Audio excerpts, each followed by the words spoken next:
అంతర్జాల వచ్చినటువంటి సాహితీ మిత్రులు, అరసం మిత్రులందరికీ కూడా సాదర స్వాగతం. ఈరోజు 255వ కార్యక్రమంగా దీర్ఘకావ్యం నక్కనముని గారిది కొయ్యగుర్రం గురించి ప్రసంగించడానికి డాక్టర్ జీవి సాయి ప్రసాద్ గారు మన వేదిక మీదకి వచ్చారు. వారి గురించి సంక్షిప్తంగా 4 మాటలు మీకు పరిచయం చేస్తాను. వారు కీర్తిశేషులు సూర్యప్రకాశం గారు, మంజుల గారి దంపతులకు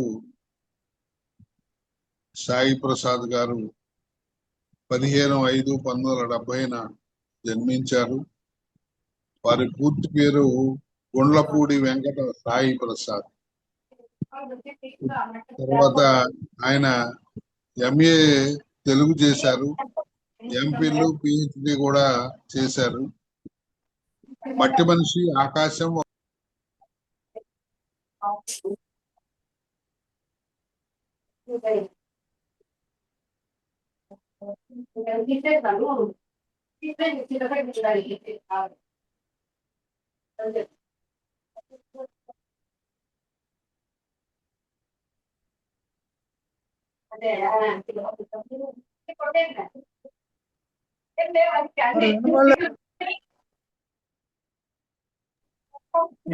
సార్ వాయిస్ రాలేదు.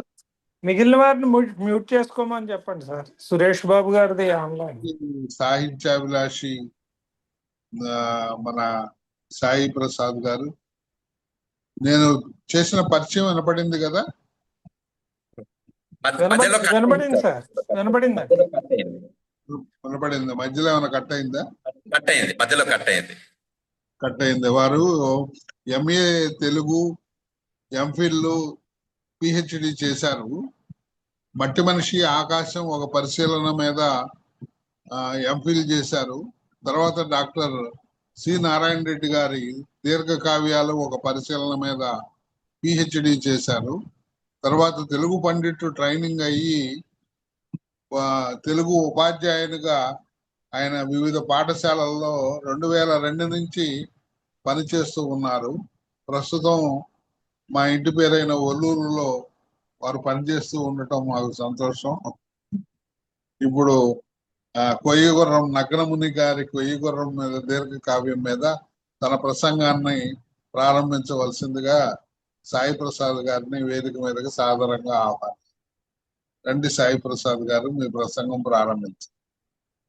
సార్, అందరికీ నమస్కారం సార్.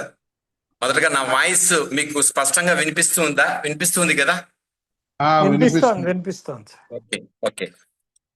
ఆంధ్రప్రదేశ్ అభ్యుదయ రచయితల సంఘం వారు నిర్వహిస్తున్నటువంటి ఈ కార్యక్రమానికి నన్ను కొయ్యగుర్రం మాట్లాడమని ఆహ్వానించినటువంటి అరసం కార్యవర్గానికి, అలాగే ఈ సభను నిర్వహిస్తున్నటువంటి కార్యకర్తలకి, ఈ సమావేశంలో పాల్గొంటున్నటువంటి మిగతా సభ్యులకు, మొట్టమొదటిగా మా గురువు రాచపాలెం చంద్రశేఖర్ రెడ్డి గారికి, అలాగే మిగతా మిత్రులకు, సభ్యులకు, నా శిష్యులకు అందరికీ నమస్కారాలు తెలియజేస్తున్నాను.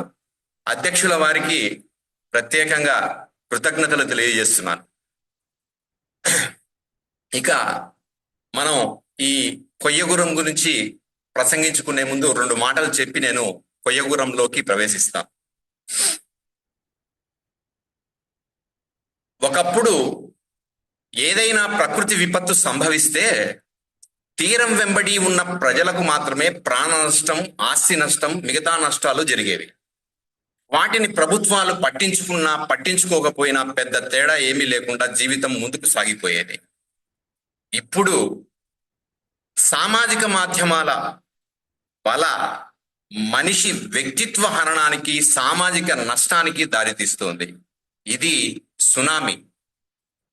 ఏ అడ్డు అదుపు లేకుండా చేతిలో ఒక సెల్ ఫోన్ పెట్టి కొంత డేటా ఇచ్చి అందరినీ ఆ కార్యక్రమంలో మునిగిపోమని, పక్క వాళ్ళ గురించి పట్టించుకోవద్దని, రీల్స్ లో బతికేయమని రియల్ గా బతికితే సామాజిక అభివృద్ధి జరిగిపోతుందని, ఆ మత్తు నుండి బయటకు రావద్దని బలవేసింది. దీనికి పెద్దలందరూ ఏం చెప్తారంటే మనం కంట్రోల్ చేసుకోవాలి, మనం కంట్రోల్లో ఉండాలి అని అంటారు. కానీ కాదు. మనం ఎలా తయారయ్యామంటే సెల్ ఫోన్ లో ఏదో ఒక వీడియో చూపిస్తే సంవత్సరం వయసు గల పిల్లలు ఏడు పాపేస్తున్నారు. కొంచెం పెద్దయ్యాక సెల్ ఫోన్ లో వీడియో చూపిస్తేనే అన్నం తింటున్నామంటున్నారు. మరి కొంచెం పెద్దయ్యాక సెల్ ఫోన్ కొనిపించకపోతే తల్లిదండ్రులు వాళ్ళు వీళ్ళని చూడకుండా హత్య చేసేస్తున్నారు. ఇంకా మారితే దొంగతనాలకు అలవాటైపోతున్నారు. ఇంతకీ ఆ రీల్స్ లో ఏముంటుంది? ప్రతి మూడో రీల్ వెనక ఒక బూతు చిత్రం ఉంటుంది. నిన్నటికి నిన్న ఉత్తరప్రదేశ్ లో ఒక అమ్మాయిపై అత్యాచారం జరిగితే ఆ చండాలాన్ని సామాజిక మాధ్యమాల్లోకి వదిలి ఎంతో ఘోరంగా వాటిని వైరల్ చేస్తున్నారు. ఇలా చెప్పుకుంటూ పోతే వందలు వేల వీడియోలు నేటి యువతను సునామీలా చుట్టేస్తున్నాయి. ఇది దివిసీమ ఉప్పెన కంటే ప్రమాదకరమైనది అని నేను ఇప్పటి కాలానికి నేను అంటున్నాను. సమాజాన్ని రీల్స్ భ్రమలో పడేస్తున్నాయి. దీనికి అడ్డుకట్ట వేయలేమేమో, సెన్సార్ చేయలేమా? ప్రభుత్వాలు దీనిపై కఠినమైన సెన్సార్ వ్యవస్థను ఏర్పాటు చేయలేరా? దీని ప్రభావంతో సమాజంలో అరాచకాలు జరుగుతూనే ఉన్నాయి. దీనికి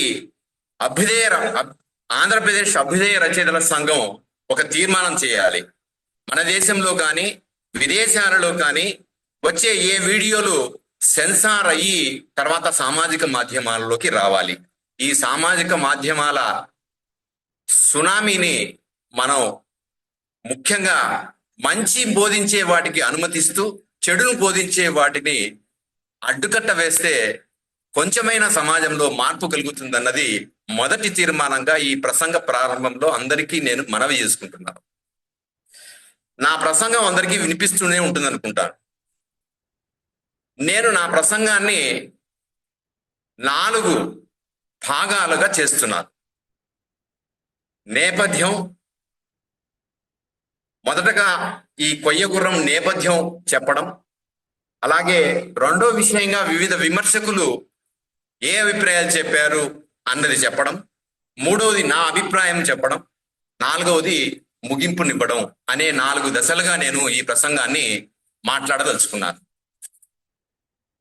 ఈ ప్రసంగం కానీ నేను ఇలా మాట్లాడడానికి కానీ నాకు ప్రేరేపించిన గురువులు 2. ఒకరు రాచపాలెం ఆచార్య చంద్రశేఖర్ రెడ్డి గారు, ఆచార్య రాచపాలెం చంద్రశేఖర్ రెడ్డి గారు, మరొకరు ఆచార్య పిఎల్ శ్రీనివాసరెడ్డి గారు. వీళ్ళిద్దరి స్పృహతోనే, వీళ్ళిద్దరూ ఇచ్చినటువంటి ప్రేరణతోనే నేను ఈ మధ్య సాహిత్య ప్రసంగాలు చేయడానికి కొంచెం ఉత్సాహం చూపిస్తున్నాను. నాకు తెలిసిన జ్ఞానంతో మాట్లాడడానికి నేను ప్రయత్నిస్తాను. చివరి విందులో చివరికి తనను ఎవరు మోసం చేస్తారో జీసస్ కు తెలుసు. అంతకులెవరో నాకు తెలుసు. నెపం నా మీదనే వేసుకుంటాను. నాకు రాకెట్లొద్దు, చంద్రమండలం వద్దు, విమానయానాలొద్దు, కాలాన్ని జీవితాన్ని కలుషితం చేసే రాజకీయ కార్యకలాపాలొద్దు, రైళ్లొద్దు, బస్సులొద్దు, ఈ నాగరికత రద్దీ వద్దు. పాతరాతి యుగం పనిముట్టు పట్టుకొని చరిత్ర చీకటి కోణాల గుహల్లోకి వెళ్ళిపోతాను. ఈ శవాల్ని, ఈ సమస్త జంతుజాలం కలేబరాల్ని నాలోనే ఖననం చేస్తాను. కొయ్యగుర్రాన్ని తగులబెట్టగల ఇంధనం కనిపెడతాను. కొత్త కళలతో, కొత్త విలువలతో, కొత్త విశ్వాసాలతో విశ్వవస్త్రం నేసి తిరిగొచ్చి దిశములగా దిక్కుల మధ్య దిక్కు లేకుండా పడి ఉన్న మనిషి ఒంటిపై కప్పుతాను. ఇదంతా నగ్నముని ఆవేదన, ఆక్రందన, అసహ్యం, అసహనం, ఆగ్రహం. శ్రీశ్రీలాగే కొత్త లోకం సృష్టిస్తాను, కొత్త మనిషిని, ఆనందాలు సమస్యలు లేని లోకానికి తీసుకువెళ్తాను అని ఆకాంక్షించినట్టుగానే నగ్నముని కూడా అదే పందాలోనే తన కవితాధారను అక్షరీకరించారు. కానీ కొయ్యగుర్రాన్ని తగుల పెట్టగల ఇంధనం ఇంకా కనిపెట్టబడలేదు. మనిషి లేడు కానీ సాంకేతిక మహేంద్ర జాలంలో మానవీయత కోల్పోయి రాజకీయ ఉచిత చట్టాలలో బిగిసి సామాజిక మాధ్యమాల లఘు చిత్రాల ఒరవడితో కొట్టుకొని పోతున్నాడు. అవే సమస్యలు, అవే వాగ్దానాలు, అవే హామీలు, సముద్రాలు అలాగే ఉన్నాయి. వాటి అలల వేడి తగ్గలేదు, వాడి తగ్గలేదు, వారి జీవన విధానాలు మారలేదు. మన కోణం నుంచి అంటే సాహిత్యకారుని కోణం నుంచి పరిశీలిస్తే ఆ ప్రత్యేక రోజు లేదా ఆ సంఘటన జరిగినప్పుడు లేదా ప్రభుత్వాలు తూతూ మంత్రాలుగా దినోత్సవాలు జరిపినప్పుడు సభల్లో కవిత్వాలు కలకలలాడతాయి. వాట్సాప్ లో కవిత్వ వేదికలు తయారవుతాయి. కొన్ని కవిత్వం అనబడే కవితలు పురుడు పోసుకుంటాయి. వీటికి కవులు మాత్రమే శ్రోతలు సుమా. వాట్సాప్ లో కవితా యుద్ధాలు ప్రకటించుకుంటాయి. దినపత్రికల్లో సాహిత్య పేజీల్లో ఆ సంఘటనల గురించో, ఆ ఉత్సవం గురించో, ఆ దినం గురించో లేదా మరో వేదిక పైన ప్రసంగాల అలలు చెలరేగుతాయి. మరుసటి రోజు ఠప్పున కూలిపోతాయి. మళ్ళీ సంవత్సరం వరకు మళ్ళీ ఆ దినోత్సవం రోజు మేల్కొంటాయి. ప్రభుత్వాలు గాని, వేదిక నాయకులు గాని, లేదా సాహిత్యము అభిమానించే వాళ్ళు గాని ఇది సర్వసాధారణంగా జరుపుకునే చర్య. ఇది చాలా మందికి ఈ విషయం మింగుడు పడకపోవచ్చు. ఇది వాస్తవం. సరిగ్గా నగ్నముని కొయ్యగుర్రం కూడా అలాంటి పరిస్థితుల్లోనే జరుగుతూ ఉంది, చర్చించబడుతూ ఉంది. మహాప్రస్థానం చదివి కవులు తయారయ్యారు గాని భిక్షువర్షీయసులు, నిరుద్యోగులు తగ్గలేదు. ఆసుపత్రి గీతం చదివి వైద్యులు రోగిని మరో విధంగా మోసగించడం మొదలు పెడుతున్నారు కానీ వైద్యులు ఎంత మోసాలు చేస్తున్నారో ఆ మోసాలు మాత్రం తగ్గడం లేదు. నగ్నముని కొయ్యగుర్రం చదివి ఓ ఇలా జరుగుతుందా అని వాపోయారే గాని దీని వెనకల ఉన్న కులపు కోణం, ఆర్థిక కోణం, రాజకీయ కోణం, సామాజిక కోణం, మరెన్నో కోణాలు విశ్లేషించుకుంటూ పుస్తకాలు వెలువరించారు. నీవు చూసిన కోణం తప్పు, ఇలా చూడాలి అని కూడా వాదించుకున్నారు. కొయ్యగుర్రాన్ని కాదు 1000 కొయ్యగుర్రాల్ని ఒహోం అంటూ జీవితాంతం అంటే ఇప్పటికీ మోస్తూనే ఉన్నాం. అలాగా జనం మాత్రం అలాగే ఉన్నారు. మిథ్య గురించి ఇతరులు మాట్లాడుతూనే ఉన్నారు. కాకపోతే కాలం మారింది, దోపిడీ విధానం మారింది. జీవితం మారలేదు, కథ మారలేదు, వ్యధ మారలేదు. ఈ నేపథ్యంలో ఇన్నేళ్ల తర్వాత మళ్ళీ ఈ కొయ్యగుర్రం గురించి 4 మాటలు మాట్లాడుకొని మరేదైనా మార్పు వస్తుందేమో అని ఆశపడదాం. మనిషి ఆశాజీవి కదా. కొయ్యగుర్రం రాసిన నగ్నముని కూడా ఆశాజీవే.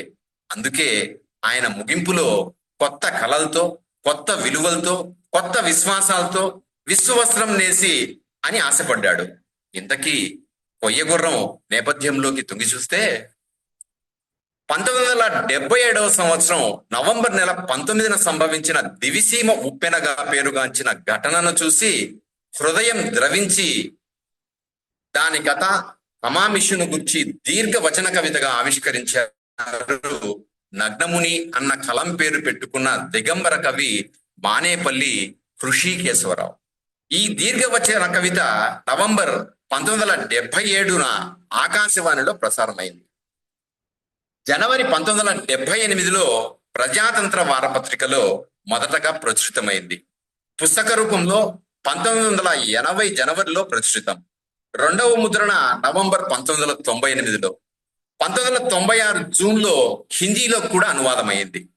నగ్నముని ఈ కావ్యాన్ని రాజకీయపు ఇనుప డెక్కల కింద నలుగుతూ బానిసలుగా బతుకుతూ 1977 నవంబర్ 19న సాగరమెత్తిన జలకట్టం కింద ఊపిరి తెగిన అసంఖ్యాక అమాయక అభాగ్యులకి అని చెబుతూ అంకితమిచ్చారు.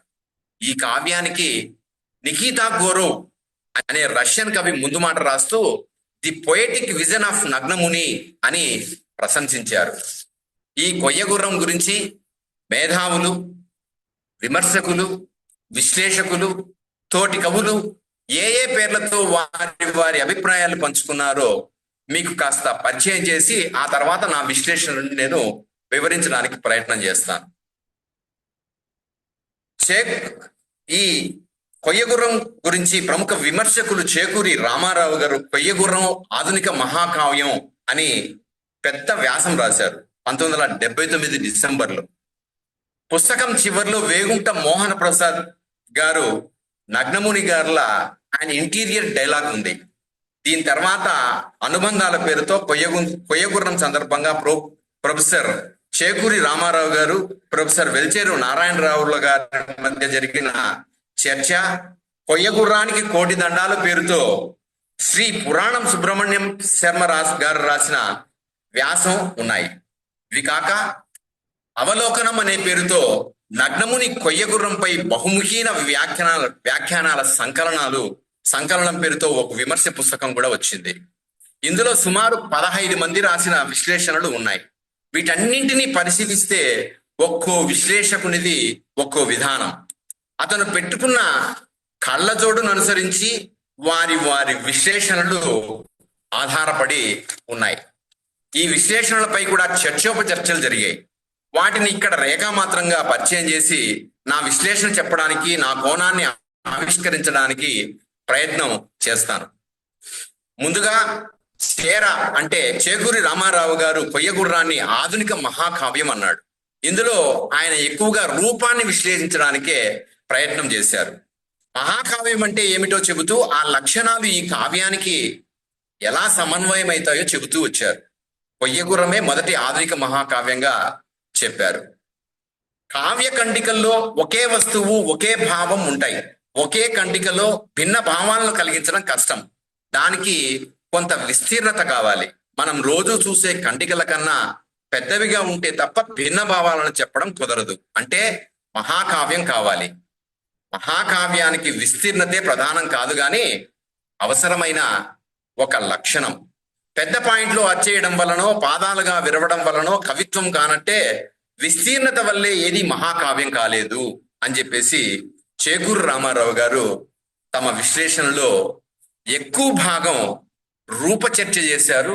వస్తు చర్చ కూడా కొంత చేశారు. ఇక 1977 నవంబర్ 19 నాటి ఉప్పెన వల్ల జరిగిన దారుణాల కారణాల లోతుల్లోకి వెళ్లి ఆక్రోశాన్ని వెల్లడించి తుఫాను వ్యవస్థ మీద మనకు ఆగ్రహాన్ని కలిగించడం కొయ్యగుర్రం అనే ఈ కావ్య లక్ష్యం ప్రకృతి చేసిన విలయ తాండవాన్ని ఇంత సమర్థవంతంగా వర్ణించినటువంటి ఇంకో కావ్యం నా దృష్టికి రాలేదు అని చెప్పేసి అంటున్నారు చేకూరి రామారావు. మరో విమర్శకులు కొయ్యగుర్రం కాదది కాలనేమి అన్న వ్యాసంలో అంబటి సురేంద్రరాజు గారు కొయ్యగుర్రం ఆధునిక తెలుగు కవిత్వ సీమలో రేఖ దాటి సీమాంతరాలేగిన తొలి దీర్ఘ కవిత.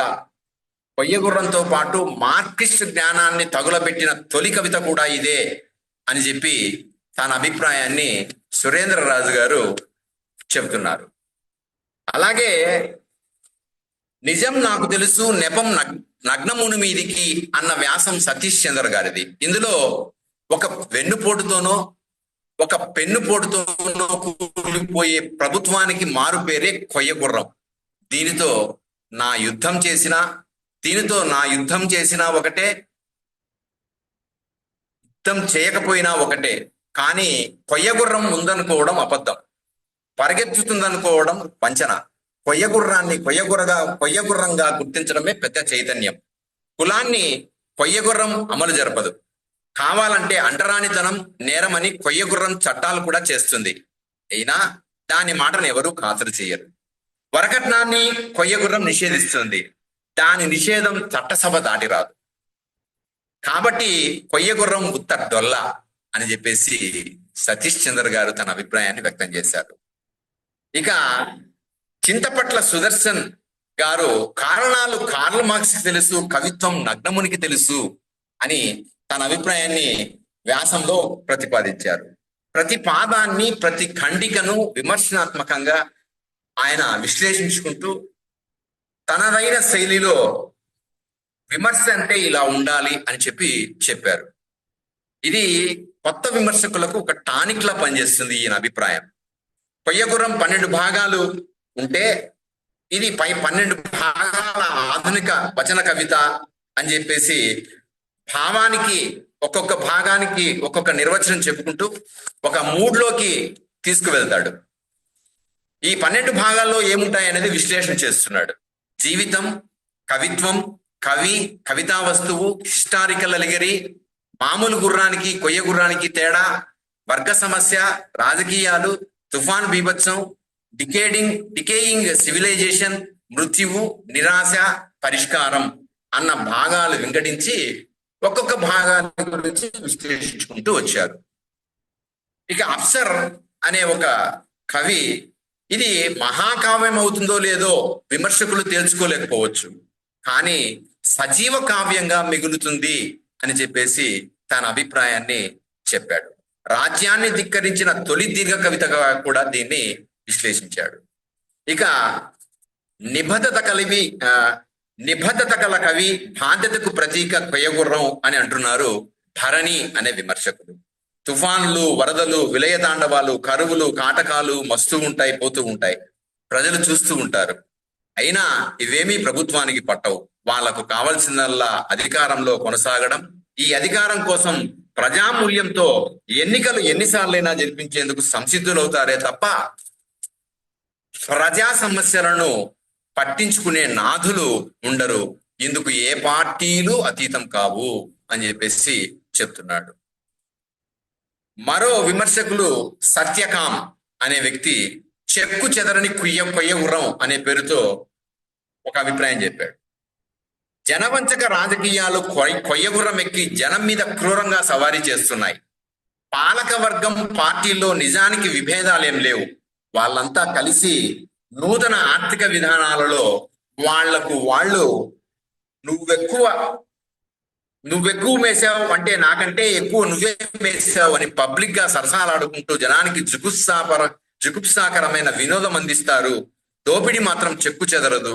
ఇంతటి నయవంచక వ్యవస్థని చూసి కసిదీరక ఆవేశంతో, ఆవేదనతో ఆర్ద్రంగా రాసిన లాంగ్ పోయమే కొయ్యగుర్రం అని అంటున్నారు సత్య కాంబారు. ఇక మరో విశ్లేషకుడు కల్లోలపరిచే నగ్నముని కొయ్యగుర్రం అనే శీర్షికతో హరి అనే విమర్శకులు ఇలా అంటున్నారు. కొయ్యగుర్రం ఒక అశ్రుగీతం కాదు. అందులో సామాన్యుడి ఆగ్రహాన్ని చూశారు, సామాన్యుడి దృష్టిని చూశారు. ప్రకృతి చేసిన దాడి కంటే కొయ్యగుర్రం చూపిన అలసత్వాన్ని, నిర్లక్ష్యాన్ని నగ్నముని కవిత్వం విమర్శించింది, ఖండించింది అని చెప్పేసి చెప్తున్నాడు. ఇక ఏకే ప్రభాకర్ గారు సామాజిక రాజకీయ శాస్త్ర కావం అని చెప్పేసి కొయ్యగుర్రాన్ని విశ్లేషించారు. కొల్లగాళ్ళ గుట్టు విప్పిన కొయ్యగుర్రం అనే శీర్షికతో పైడి తెరేష్ బాబు గారు ఇలా చెప్పారు. హిందూ మత దృక్కోణం నుండి పరిశీలిస్తున్నానని చెబుతున్నాడు. మిథ్య అనే పదాన్ని పట్టుకుని ఇది కేవలం హిందూ మతంలోనే ఉంది అని సిద్ధాంతీకరించి విశ్లేషించారు. విశ్లేషణ బాగా ఉంది. మిథ్య అన్నది కేవలం హిందూ మతంలోనే కాదు, అన్ని మతాలకు సంబంధం ఉంది. సముద్ర పోటున హిందూయేతర మతాల వాళ్ళు మాత్రమే ఉండి బలయ్యారా అన్నది ఆలోచించాల్సినటువంటి విషయం. బలైంది మనిషి. మళ్ళీ నువ్వు మనిషికి కులం, మతం అంటగట్టి ఆ రుచిలోకి లాగడం కవి చేయాల్సిన పని కాదు. అది రాజకీయ పెట్టుబడిదారుల స్వార్థపు ఆలోచన. అది ఇన్నేళ్ల తర్వాత కూడా కొనసాగుతూనే ఉంది. క్రైస్తవం, బౌద్ధం మతాల కోణం నుంచి కూడా పైడి తెరేష్ బాబు గారు ఇలా విశ్లేషించుకుంటూ వెళ్ళారు. కొయ్యగుర్రం ఈ కాలానికి ఎందుకు రిలవెంట్ అన్న శీర్షికతో కాసుల ప్రతాప్ రెడ్డి తన అభిప్రాయాన్ని ఇలా చెబుతున్నారు. రాజ్యానికి ప్రతీకగా కొయ్యగుర్రాన్ని ప్రతిపాదించారు. కొయ్యగుర్రానికి సొంత అస్తిత్వం లేదనేది నగ్నముని ప్రతిపాదించిన అంశం. రాజ్యం అనేది ఇక్కడ ఒక 10% మంది నడిపించేది. ఆ 10 మంది చెప్పిన ప్రకారమే ఆ 10 మంది ప్రయోజనాల కోసమే పనిచేస్తున్నది అని ఆయన చెప్తున్నాడు. అలాగే సమకాలీన యుద్ధ కవితా ప్రతినిధి కొయ్యగుర్రం అనే శీర్షికతో మానేపల్లి గారు ఒక వ్యాసం రాశారు. ఇలా మనం ఇన్ని విశ్లేషణలు పరిశీలించిన తర్వాత మనం ఏమిటి ఈ కొయ్యగుర్రంలో ఏముంది అనేది ఒకసారి మనం పరిశీలిద్దాం. ఈ వ్యవస్థ హృదయం గల హయమని, వేగంగా కూడు గుడ్డ దొరికే సోషలిస్ట్ హయాంలోకి తమని తీసుకువెళ్తుందని అమాయకంగా నమ్మి ఈ కొయ్య గుర్రాన్ని కొలుస్తూ దీని రాజకీయపు ఇనుప డెక్కల కింద నలుగుతూ బానిసలుగా బతుకుతూ 1977 నవంబర్ 19న సాగరమెత్తిన జలకట్టం కింద ఊపిరి తెగిన అసంఖ్యాక అమాయక అభాగ్యులకి అన్న మాటలోనే కావ్య లక్ష్యాన్ని నగ్నమురి గారు ప్రవేశపెట్టారు. ఆయన ముందు మాట ఏమీ రాయలేదు, ఆయన అభిప్రాయము ఏమీ తెలియజేయలేదు. అంకితమిస్తూ రాసినటువంటి 4 మాటల్లోనే తన కావ్య లక్ష్యాన్ని, తన కావ్యంలో ఏమి చెబుతున్నాను అన్న విషయాన్ని, ఆవేదనను అంకితం ఇచ్చిన 4 మాటల్లోనే చెప్పేశారు. అమాయక ప్రజలు మోసపోతున్న వైనాన్ని, ఎవరి చేతుల్లో బందీలుగా ఉన్న విషయాన్ని, ఈ వ్యవస్థలోని అవస్థనే అంకితమిచ్చి చెప్పిన కొన్ని వాక్యాల్లో తన కావ్యంలో ఉన్న విషయాన్ని చెప్పకనే చెప్పాడు అని అనిపిస్తుంది. ఈ కావ్యంలో 12 విభాగాలు ఉన్నాయి. అన్ని చిన్న చిన్న ఖండికలే. ముందుగా పేరు పెట్టడంలోనే ఒక ప్రత్యేకతను గమనిద్దాం. అయితే ఈ పేరు గురించి చర్చించే ముందు గతంలో వచ్చిన 2 కావ్యాల పేర్లు పరిశీలిద్దాం. మహాప్రస్థానం శ్రీశ్రీ గారిది. మహాప్రస్థానం అంటే లోకాంతర యాత్ర, అంటే కష్టజీవులని, బాధపడే వాళ్ళని, లేకపోతే ఇతర బాధలకు గురైన వాళ్ళని, పీడింపబడే వాళ్ళని ఆనందమయ లోకానికి, నేను కొత్త లోకానికి తీసుకువెళ్తాను అనే అర్థంతోనే మహాప్రస్థానం అనే పేరును ప్రయోగించారు శ్రీశ్రీ గారు. అలాగే డాక్టర్ సి నారాయణ రెడ్డి రాసినటువంటి మరో కావ్యం విశ్వంభర. విశ్వమంతా నిండిన మానవుడు ప్రకృతిని చూసి నేర్చుకోవలసినటువంటి అవసరం ఉందనే అర్థంలో వాడిన శీర్షికలు ఈ 2. మిగతా శీర్షికలని చాలా మటుకు సాహిత్యంలో పాజిటివ్ అర్థాన్ని ఇచ్చేటివి చాలా మనకు కనిపిస్తాయి. కానీ కొయ్య గుర్రం శీర్షిక నెగటివ్ అర్థాన్ని సూచిస్తుంది. ఈ 2 మనం మహాప్రస్థానం, విశ్వంబర, ఈ 2 శీర్షికలు సానుకూలతకు చిహ్నాలు లేదా శుభాన్ని సూచించే ఒక పేర్లు. ఈ కావ్యమంతా ఆ కావ్యమంతా అదే పరుచుకొని ఉంటుంది అనమాట. కానీ కొయ్య గుర్రం ప్రతికూల సంకేతాన్ని చెబుతూ కావ్యమంతా సానుకూల లక్ష్యాన్ని కోరుకుంటుంది. శీర్షికేమో ప్రతికూల శీర్షిక, కావ్యంలో ఉన్నటువంటి విషయమేమో సానుకూలత లక్ష్యం, సానుకూలత వస్తువు. ఇది ఈ పేరులో ఉన్నటువంటి ప్రత్యేకమైనటువంటి విధానం. స్తబ్దతకి, మూర్ఖతకి, అజ్ఞానానికి, అహంకారానికి, అసమర్థ పరిపాలనకి ప్రతీక అశ్వహృదయం. అశ్రునయనాలతో నిలబడే ఉంది. కొయ్యగుర్రం మాత్రం పూట రూపాయి మోతతో బాధాకరంగా, భీకరంగా సకిలిస్తుంది. కొయ్యగుర్రం భూమి మీద నడవదు. ఇనుప నాడాలతో, చెక్క హృదయంతో, ధనమదంతో అలగాజనం భుజాల మీద స్వారీ చేస్తుంది. బరువుకి కుంగిపోతూ తలెత్తితే భీషణంగా సకిలించి అనగదొక్కుతుంది. కొయ్యగుర్రం ఎక్కి కొయ్య కత్తితో ఊరేగే ప్రభుత్వాలు దేవాలయం మీద బూతుబొమ్మలు అని అంటున్నాడు. కవే వివరంగా చెప్పేశాడు, స్పష్టంగా డైరెక్ట్ పాయింట్ కి వచ్చేసాడు. కొయ్యగుర్రం ఎవరో కాదట, అసమర్థ ప్రభుత్వం అని అంటుంది. ఆ ప్రభుత్వాన్ని ప్రశ్నిస్తే లేదా తిరగబడితే అనగదొక్కడానికి ఉవ్వెత్తున లేస్తుందని, ధనమదంతో అలగాజనంపై విరుచుకుపడుతుందని, ఈ కొయ్యగుర్రాన్ని తగుల పెట్టగల ఇంధనం కనిపెడతాను అని స్పష్టత పాటించాడు నగ్నముని గారు. కొయ్యగుర్రమంతా ప్రశ్నలే, నిజాలు, నిరాశలు, ఏమీ చెయ్యలేని నిస్సహాయతలు. అది ఈ కావ్యం రాసే నాటికి ముందు. ఈ కావ్యం వచ్చిన సందర్భంలో, ఈ కావ్యం వచ్చిన తర్వాత రాబోయే కాలంలో కొనసాగుతూనే ఉంది. ఇప్పటికీ ఎప్పటికీ కొనసాగుతూనే ఉంటుంది. కవి ఈ కావ్యమంతా నిజం కోసం అన్వేషించాడు, ఆపత్రయపడ్డాడు, ఆవేదన చెందాడు, ఆక్రోశించాడు. ఆ నిజం కోసం ఎన్ని వాక్యాలు అలలై ఎగిసిపడ్డాయో గమనిద్దాం.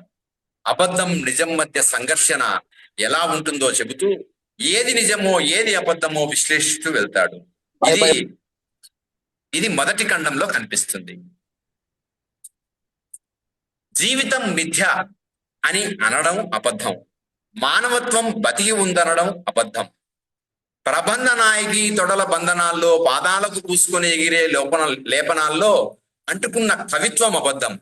జీవితం సాంకేతికమై జ్ఞాననేత్రం తెరుస్తుందనడం అబద్ధం.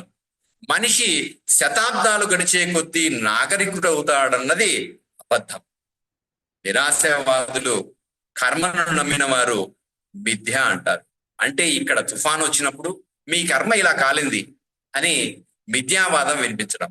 కాంట్రాక్టులు వాళ్లకు రావాల్సిన రాయితీలు, వస్తువులు మానవీయత లేకుండా దోచుకోవడం, ప్రబంధ నాయకిని వర్ణిస్తూ కవుల వర్ణనలు ఎలాంటివో వీరి జీవితాలు కూడా అలాంటివే అని చెప్పడం, జీవితం అభివృద్ధి సాధించింది అన్నది, మనిషి నాగరికుడు అవుతాడు అన్నది కూడా, ఇంకా ఆటవిక దశలో ఉన్నామన్నది కూడా నిజం.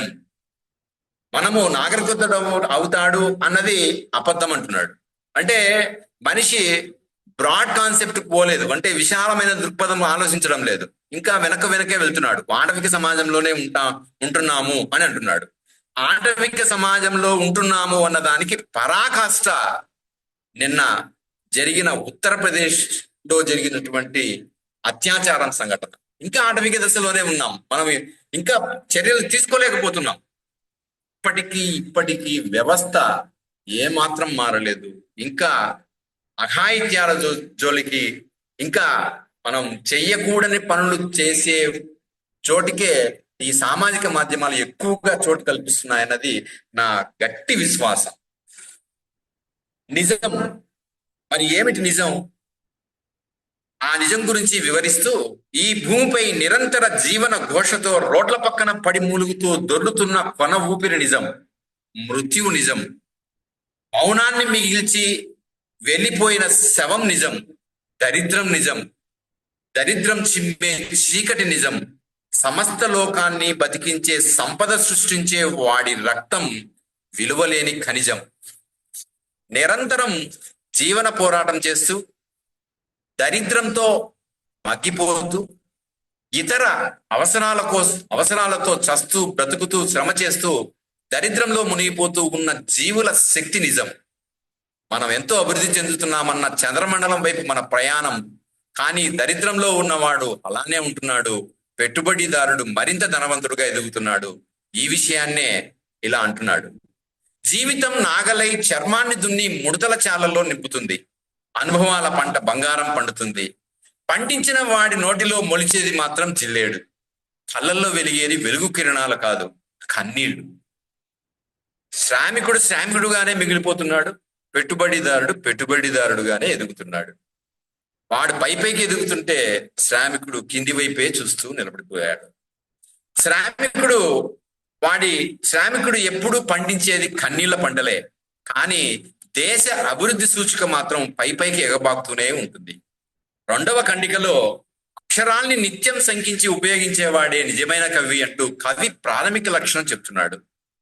మూడవ ఖండికలో నేను బహుశా ఒకటే పాట పాడుతున్నాను అని చెబుతూ కవిత్వం ద్వారా గానాలను వినిపిస్తూ వెళ్తాను అనే అర్థంలో వాడుతున్నాడు. ఈ గానం ఎవరి కోసం? నిజాన్ని వినగల చెవి కోసం.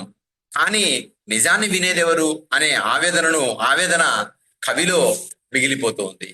నాలుగవ ఖండికలో రైతు జీసస్ లా కనిపిస్తాడని చెబుతూ చివరి విందులో చివరికి తనను ఎవరు మోసం చేస్తారో జీసస్ కు తెలుసు. హంతకులెవరో నాకు తెలుసు. నెపం కాసేపు సముద్రం మీదకి తోస్తాను. అప్పుడు జీసస్ కు తెలుసు తననెవరు మోసం చేస్తున్నా అన్నది. ఇప్పుడు రైతు కూడా తననెవరు మాటలతో హామీలతో మభ్యపెట్టి మోసం చేస్తున్నారో తెలుసు. కానీ ఏమీ చేయలేని పరిస్థితి అన్నది. ఈ కావ్యం రాసే కాలం నాటికి ఇప్పటికీ ఇదే స్థితి. కానీ కారణాలు ఎవరిపైకో నెట్టేసి పబ్బం గడుపుకోవడం నేటి నైజం.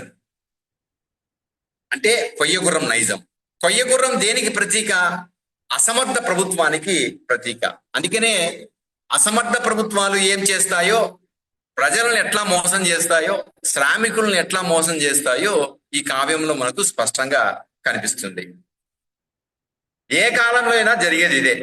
నవంబర్ 19 గురించి మనం ఇప్పుడు మాట్లాడుకుంటున్నాం, కానీ ఎప్పటి నుండో జరిగేది ఇదే అనే అర్థంలో ఈ వాక్యాలను ఈటల్లా నేటి సమాజం మీద విసురుతున్నాడు. పరిశీలించండి, చూద్దాం. క్యాలెండర్ కి రక్త మాంసాలు ఉండవు. కేవలం కాలం, కుక్క నోట్లోని ఎముక కుక్క. కేవలం కాలం కుక్క నోటిలోని ఎముక ముక్క. గోడకు బలిలా ఖర్చుకుపోయిన ఉత్తి కాగితం ముక్క. తారీఖులు ముద్దాయిలా ఫోన్లలో నిల్చుంటాయి. అది ఏ తారీఖన్నా కావచ్చు.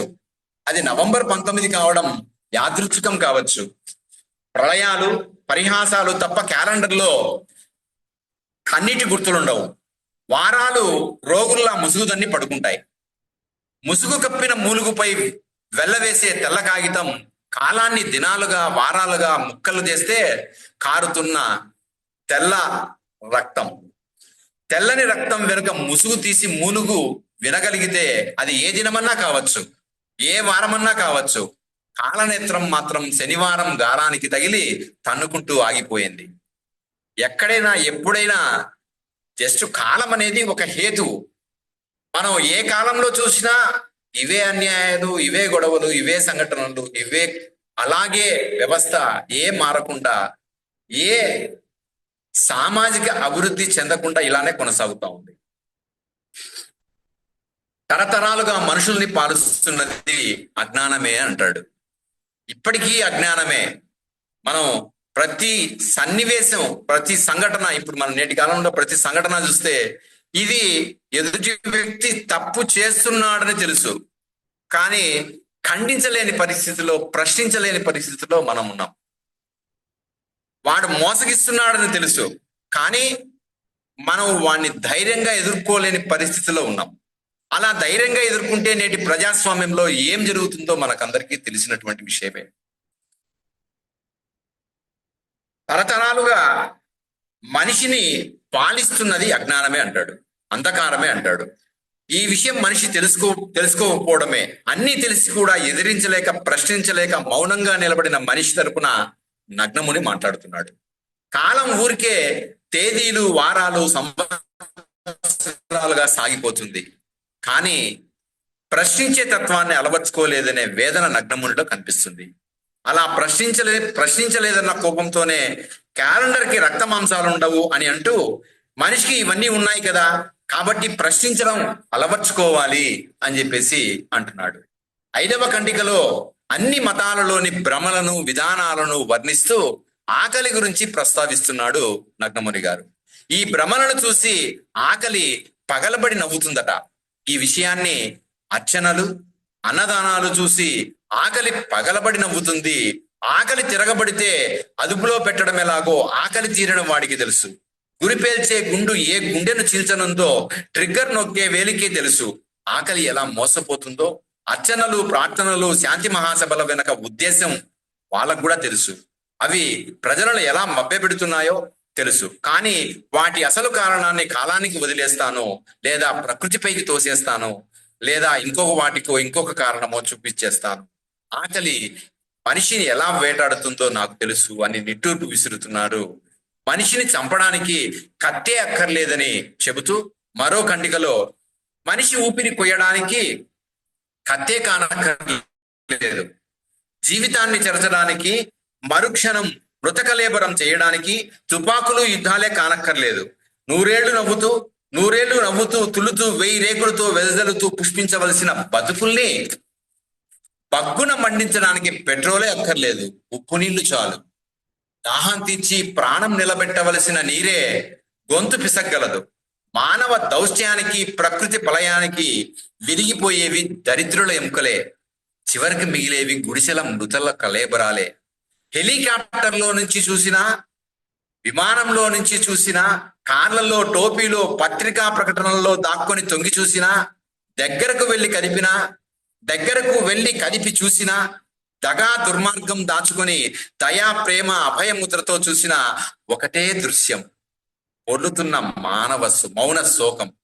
అయినా పర్లేదు, శవం సంజాయిషి కోరు. అప్పటికి ఇప్పటికీ జరుగుతున్న తంతు ఇదే. మనిషి మేల్కొనాలి, ప్రశ్నించాలి, తిరగబడాలి, లేదా ఇంకోటి ఏదో చేస్తే గాని ఈ సమాజంలోని రాజకీయ నాయకుల యొక్క స్థితి మారదు. సముద్రం ఉప్పెన దాడి చేసిన దగ్గర నుండి తర్వాత జరిగే పరిణామాల వరకు ప్రభుత్వం ఎలా వ్యవహరిస్తుందో, ప్రజలను హామీల భ్రమలతో ఎలా నడిపిస్తుందో కళ్ళకు కట్టాడు. అయినా నువ్వు నాకు ఎందుకు మంచి చేయలేదో శవం సంజాయిషీ కోరదని వ్యంగ్యంగా ముగిస్తున్నాడు. చనిపోయిన శవం ఎలాగూ సంజాయిషీ కోరదు, లేదు బతికున్న శవం సంజాయిషీ కోరినా వివరణ ఇచ్చే నాయకుడు కరువయ్యాడు. ఏ ప్రభుత్వం వచ్చినా తన పబ్బం గడుపుకోవడానికి, తాత్కాలిక ఉపశమనానికి చర్యలు చేపట్టి మేమేదో చేస్తున్నామనే భ్రమలు కల్పిస్తున్నారు. తన పనులేమో చక్కబెట్టుకుంటున్నాడు, దారిద్రంలోకి నెట్టేస్తున్నాడు. కొయ్య గుర్రాన్ని ఎక్కించి వేగంగా పరిగెడుతుందని రూపు కట్టిస్తున్నాడు. అప్పటికీ ఇప్పటికీ కొయ్య గుర్రమే ఉంది. కాకపోతే నగ్నముని రాసే కాలం నాటికి 4 కొయ్య కాళ్ళతో అక్కడే ఉండి ఉంటుంది. ఇప్పటి కొయ్య గుర్రం ఆ 4 కాళ్ళను ఒక వంపు చెక్కకు బంధించి ముందుకు వెనుకకు కదిలే గుర్రమైంది. అంతే తేడా. 6వ ఖండికలో అప్పటి రాజు సిద్ధార్థుని గురించి చెబుతూ అన్ని సంపదలు, సంసారం, రాజ్యం వదిలిపెట్టి ఊరి పొలిమేరలో వదిలిపెట్టి మంచి పని చేసిన గుర్రం ఇప్పటికీ ఎదురు చూస్తుందట. ఇప్పటికీ రాజకీయ నాయకులు అన్ని వదిలిపెట్టి ప్రజలకు సేవ చేయడానికి ముందుకు కదులుతారో లేదో అన్నట్టుగా చెబుతున్నాడు. 7వ ఖండికలో జీవమున్న గుర్రానికి, కొయ్య గుర్రానికి తేడా చెబుతూ అవి నేటి సమాజంలో దేనికి ప్రతీకలో చెబుతున్నాడు. అశ్వం వేగానికి, విశ్వానికి చిహ్నం, విజయానికి, పరిపాలన దాఢ్యానికి సంకేతం. కొయ్య గుర్రం స్తబ్దతకి, మూర్ఖతకి, అజ్ఞానానికి, అహంకారానికి, అసమర్థ పరిపాలనకి ప్రతీక. అశ్వహృదయం అశ్రునయనాలతో నిలబడే ఉంది. కొయ్య గుర్రం మాత్రం రూపాయి మోతతో భీకరంగా సకిలిస్తుంది. కొయ్య గుర్రం భూమి మీద నడవదు. ఇనప నాడాలతో, చెక్క హృదయంతో, ధనమదంతో అలగాజనం భుజాల మీద స్వారీ చేస్తుంది. బరువుకి కుంగిపోతూ తలెత్తితే భీషణంగా సకలించి అనగదొక్కుతుంది. కొయ్య గుర్రం ఎక్కి కొయ్య కత్తితో ఊరేగే ప్రభుత్వాలు దేవాలయాల మీద బూతు బొమ్మలు. కావ్యం యొక్క గుండె అంతా ఈ 9వ ఖండికలో మనకు కనిపిస్తుంది. ప్రశ్నిస్తే ఏమవుతుందో తెలుపుతున్నాడు. అశ్వం ఎందుకు భయపడుతుందో చెబుతున్నాడు. సిద్ధార్థుడు లాంటి నాయకుడి కోసం ఇప్పటికీ కూడా ఎదురు చూస్తూ ఉంది అసలైన గుర్రం అని అంటున్నాడు. డబ్బులతో వచ్చే ఇజాలను కొనేస్తుందంటాడు. చెక్క హృదయం అంటున్నాడు. చెక్క హృదయాలకు స్పందన ఉంటుందా? పదవులు ఎలా వచ్చాయో కూడా వివరిస్తున్నాడు. ఇక 8వ ఖండికలో ప్రశ్నల పరంపర కొనసాగుతుంది. ఆలోచనకి, మనిషికి ఉన్న సంబంధం ఏమిటి? భాషకి, భావానికి ఉన్న సంబంధం ఏమిటి? వీటి వేదనకి, శరీరానికి ఉన్న సంబంధం ఏమిటి? నేలకి, నీటికి ఉన్న సంబంధం ఏమిటి? కారణాలు అందరికీ తెలుసు. నేటి క్షుద్ర రాజకీయాలకు తెలుసు.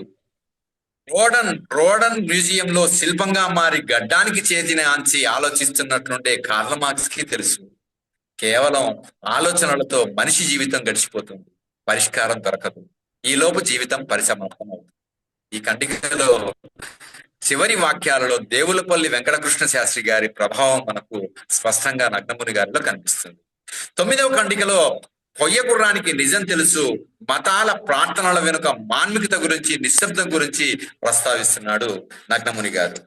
ఇక ఈ 9వ ఖండికలో నేను కవిత అంటే సమయం సరిపోవడం లేదు కాబట్టి కవిత అంతా చదవడం లేదు. అర్ధరాత్రి ఉప్పు నీటి సముద్రం నదుల మంచినీళ్లను తాగి జనం మీద ఎలా విరుచుకుపడి శవాల గుట్టలుగా ఎలా మార్చిందో కవి తెలుస్తున్నాడు. మతాల, కులాల వలలో చిక్కుకొని హామీల మహేంద్ర జాలానికి వర్గాలుగా విడదీసి పాలిస్తున్న రాజకీయ జిమ్మిక్కులకి ఎలా ప్రజలు ఆకర్షణలవుతున్నారో, వీటి వెనుక నిశ్శబ్ద హత్యలు ఎలా జరుగుతున్నాయో తెలుపుతూ కాట్లాడి చింపిన విస్తరి లాంటి ఆకాశంలో చిందరవందరైన మెతుకులు లాంటి నక్షత్రాల కవతల, లోకమంతా అరణ్యంలా అల్లుకున్న మత గ్రంథాల సూక్తుల కవతల, ప్రార్థనల కవతల, ద్రోహ ఘోష కవతల, విద్రోహి వికటాట్టహాసాని కవతల, పెను హత్యల కవతల, జీవితాన్ని మించిన నిశ్శబ్దం, వెలుతుర్ని మించిన నిశ్శబ్దం, శబ్దాన్ని మించిన నిశ్శబ్దం, వేగాన్ని మించిన నిశ్శబ్దం, విశ్వాన్ని ఆక్రమించి శవం కంఠంలో నిలిచిపోయిన నిశ్శబ్దం. మనిషి ఎన్ని ద్రోహాల వలలో చిక్కుకొని హత్య చేయబడుతున్నాడో ప్రశ్నించే గుణాన్ని కోల్పోతున్నాడు. మౌనంగా దారిద్ర్యాన్ని అనుభవిస్తూ, కష్టాలకు లోనవుతూ, ఇలాంటి దుష్టశక్తుల వలలో చిక్కుకొని మరణానికి లోనవుతున్న ప్రశ్నించే మనిషి మరణానికి లోనవుతున్నా ప్రశ్నించే మనిషి కనపడం లేదు అన్న వేదన ఈ వాక్యాల్లో కనిపిస్తుంది. లోకమంతా మతాలు అరణ్యంలా అల్లుకున్నాయట. ఆ అడవిలోకి స్పష్టమైన దారి కనిపించగా మతాల కులాల చీకటిలో పడి ద్రోహానికి గురై హత్యకు గురవుతున్నారు నేటి సమాజం. ప్రశ్నించే తత్వం లేక ఈ విశ్వమంతా నిశ్శబ్దం ఆక్రమించింది. అసహాయంగా అసమర్థుల చేతుల్లో అమాయకులు బలైపోతున్న విధానాన్ని ఇందులో వర్ణించాడు. ఈ ఖండిక చాలా కీలకమైంది. కొయ్యగుర్రంలోని వస్తువు, ప్రాణం, లక్ష్యం ఇందులో స్పష్టంగా చెప్పేశాడు. 10వ ఖండికలో ఉప్పెన ఫలితం, 11వ ఖండికలో నాయకులు, కాంట్రాక్టర్ల తీరుతెన్నులు, మనిషి అజ్ఞానం గురించి చెబుతున్నాడు. అంతులేని అజ్ఞానం మనిషిని మృత్యు ఒడిలోకి ఎలా తీసుకుపోతుందో వివరిస్తున్నాడు. సాంకేతిక విజ్ఞానం పెరిగింది, కానీ సమస్యలు మాత్రం అలానే ఉన్నాయి. అన్ని అభివృద్ధి చెందినట్టు మన చుట్టూ భ్రమలు కల్పించే నాయకగణం ఉన్నంత వరకు, వాటిని నమ్మి తాత్కాలిక ఆనందం పొందుతున్నంత వరకు ఈ వ్యవస్థ మారదు. కొయ్యగుర్రం మన నెత్తి మీద ఎక్కి స్వారీ చేస్తూనే ఉంటుంది. మన అజ్ఞానం గురించి ఇలా అంటున్నాడు: ఈ వ్యవస్థలో పుట్టడం మోసపోవడానికే, పెరగడం మోసపోవడానికే, ప్రేమించడం మోసపోవడానికే, నమ్మడం మోసపోవడానికే. ఇవన్నీ సామాన్యుని దృష్టిలో పెట్టుకొని అంటున్న మాటలు. ఇంకా జీవితం చివరన పొంచున్నది మాత్రమే మృత్యువు కాదు. అజ్ఞానంలోను, మూర్ఖత్వంలోను, బ్రతుకు భయంలోను, ద్వంద్వ జీవితంలోను, నయవంచనలో ప్రతిక్షణం పెట్టాలి.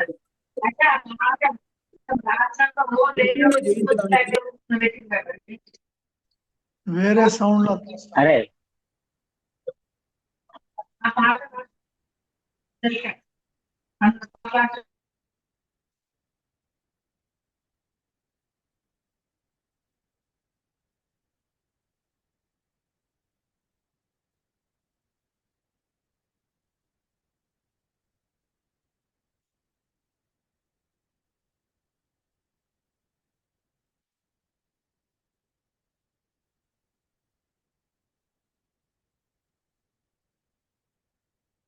సార్ ఆగిపోయిందే.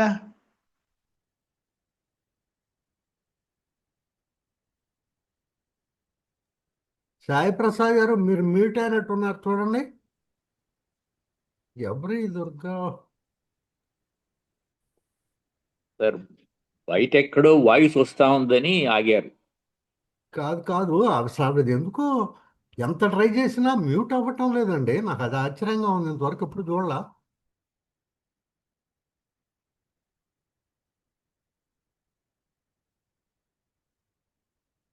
నేను కనపడటం లేదు నాకు. సాయి ప్రసాద్ గారు మీరు మ్యూట్ లో ఉన్నారు.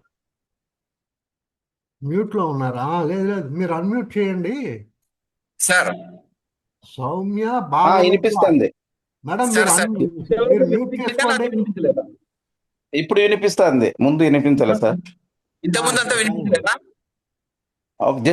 జస్ట్ ఒక 20 సెకండ్లు అంతే. అంతే కదా, మిగతాదంతా వినిపించింది కదా? Yes sir. Okay, right. So నేను చివరికి వచ్చాను. చివరి 1 నిమిషం ఉంది, అంతే, ముగిస్తాను. పర్వాలేదు. ఓకే. వీటన్నింటినీ మదిస్తే కొయ్యగుర్రం సిద్ధార్థుని నిజం గుర్రం కావాలని కవి కోరిక. నిజం కోసం అన్వేషణ, ప్రశ్నల పరంపర, ప్రశ్నించే గుణం అలవర్చుకోవాలి, తిరగబడాలి, ఐకమత్యంగా ఉండాలి, ప్రజలు చైతన్యవంతులైన గుర్రాలై పరుగులెత్తాలి, నిజాన్ని పాతిపెట్టి హామీల పడవలపై ఊరేగే రాజకీయ నాయకులను నిలువులా ముంచేయాలని నగ్నముని బలమైన కోరిక. గద్దలైన కాంట్రాక్టర్లను ప్రజాక్షేత్రంలో నిగ్గదీసి నిలబెట్టాలనే నగ్నముని లక్ష్యం. కొయ్యగుర్రం శీర్షిక నెగిటివ్ అర్థాన్ని ఇస్తున్న సమాజంలో జరుగుతున్న అన్యాయాలు, సమాజ స్తబ్దత, అజ్ఞానం, అహంకారం, అసమర్థ పరిపాలన మొదలైన వాటి గురించి తూర్పారబట్టి దిశమలుగా దిక్కుల మధ్య దిక్కు లేకుండా పడి ఉన్న మనిషి ఒంటిపై నిజమైన గుర్రపు నీడ పడాలనే ఆశ, మానవీయ పరిష్కార మార్గం ఇందులో కనిపిస్తాయి.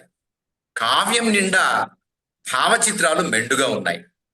నిజం కోసం ఎక్కువ అన్వేషించాడు కాబట్టి నిజం అనే పదం ఎక్కువగా కనిపిస్తుంది. శాస్త్ర విజ్ఞాన ప్రగతిని సాంకేతికత పెంచిందని, శాస్త్ర విజ్ఞాన ప్రగతిని సాంకేతికత పెరిగిందని అనుకుంటున్నారు ప్రజలు. ఇవన్నీ ఎన్ని పెరిగినా మానవీయత, ప్రేమ, సాటి మనిషిని మనిషిగా చూడడంత వరకు ఎంత అభివృద్ధి చెందినా వృధానే అనే అర్థంలో మొదటి చివరి ఖండికల్లో ప్రబోధిస్తున్నాడు. కావ్యంలో ఎక్కువగా ప్రశ్నల పరంపరే కొనసాగుతుంది. కొంచెం సాహిత్య స్పృహ ఉంటే నేరుగా చదివి వెంటనే కావ్యం మన మనసులోకి ఎక్కి మనసును మెలిపెడుతుంది, మస్తకాన్ని చైతన్యం చేస్తుంది. అభ్యుదయ మానవీయ కోణాలను ఈ కావ్యంలో ఆవిష్కరించారు. ఆర్బేనికి కవిత్వం చదువుతున్నప్పుడు ఇంకా ఆసక్తి కలిగి ముందుకు చదివింపు చేయడం ఆర్బేనిటీ అంటే.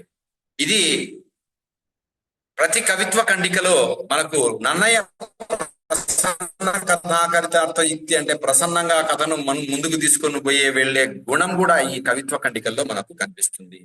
ఇక ఇందులోని ప్రత్యేకత మనం ప్రధానంగా పరిచయమైనటువంటి వ్యక్తులు, ప్రాంతాలు, వస్తువులు ఈ పోలికలతో చెప్పడం ఈ కావ్య ఖండికలను మనకు సరళీకృతం చేస్తుంది.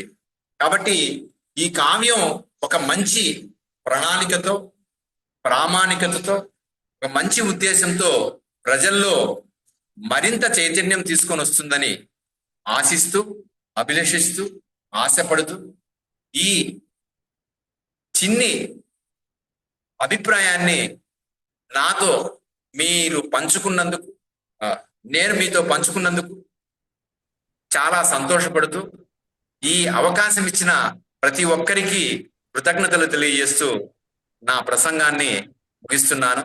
ప్రత్యేకంగా మా గురువు గారికి ధన్యవాదాలు, కృతజ్ఞతలు తెలియజేస్తున్నాను. మరొకసారి నమస్కరిస్తూ ధన్యవాదాలు. శివప్రసాద్ గారు. సార్, ఈ మధ్యనే ఈ 1977లో వచ్చినటువంటి ఉప్పెన గురించి 40 ఏళ్ళైన సందర్భంగా అనుకుంటా నవంబర్ 19వ తారీఖు ఇప్పుడు మండల వెంకటకృష్ణారావు గారి 100వ జయంతి కూడా వచ్చింది. ఈ సందర్భంగా ఈ ఉప్పెన గురించి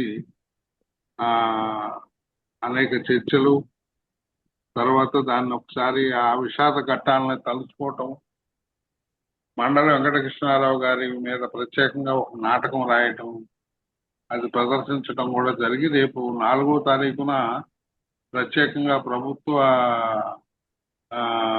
పండుగగా ప్రకటించింది ఆయన జన్మదినాన్ని. అలాంటిది కరెక్ట్ సందర్భంలోనే ఆ నేపథ్యంలో వచ్చిన కావ్యంగా, ఉప్పెన నేపథ్యంలో వచ్చిన కావ్యంగా ఈరోజు మనం అనుకోకుండా ప్రస్తావించడం కూడా ఒక యాదృచ్ఛికమైనటువంటి మంచి సందర్భంగా అనిపించింది నాకు. సాయి ప్రసాద్ గారు చక్కగా ఉన్న కొద్ది టైంలోనూ ఏ విధంగా ప్రముఖులైనటువంటి వాళ్ళు దాని మీద వ్యాఖ్యానం చేశారు.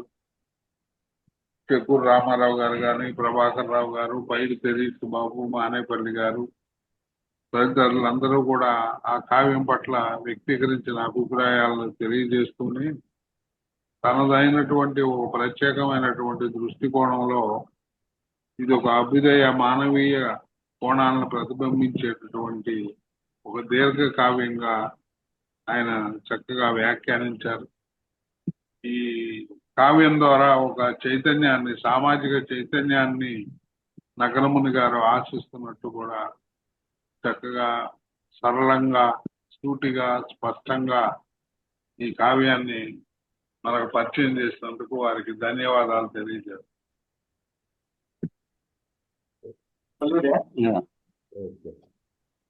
మిత్రులారా, దివిసీమ ఉప్పెన సమయంలో అది జరిగినటువంటి 4వ రోజు తర్వాత మేము విద్యార్థి బృందం, అలాగే విసనపేట, తిరువూరు తాలూకాల యోజన కార్యకర్తలు 2 వారాల పాటు అరసండి 2 వారాల పాటు కార్యక్రమాల్లో పాల్గొన్నాం. గుండుపాలెం అనేటువంటి గ్రామాన్ని పూర్తిగా పునర్నిర్మించాం మేము. అక్కడ సన్నివేశాలన్నీ, అప్పుడు చూసినటువంటి విషాదాలన్నీ గుర్తొస్తున్నాయి. ఇందాక సాయిప్రసాద్ గారు వివరించినట్టు ప్రభుత్వ యంత్రాంగం ఏం చేసిందో స్పష్టంగా చూసాం. వాళ్ళని దారిలో పెట్టడానికి కూడా ఒక యుద్ధం చేయాల్సినటువంటి పరిస్థితులు కూడా ఆ రోజున చాలామంది ఎదుర్కొన్నారు. ఒక మంచి విశ్లేషణ అందించినందుకు సాయి ప్రసాద్ గారికి ధన్యవాదాలు. ఈ అంశానికి పరిమితమై ఎవరైనా ఏదైనా అడగదలుచుకుంటే అడగవచ్చు. ఈ అంశానికి పరిమితమై యాడ్ చేయండి.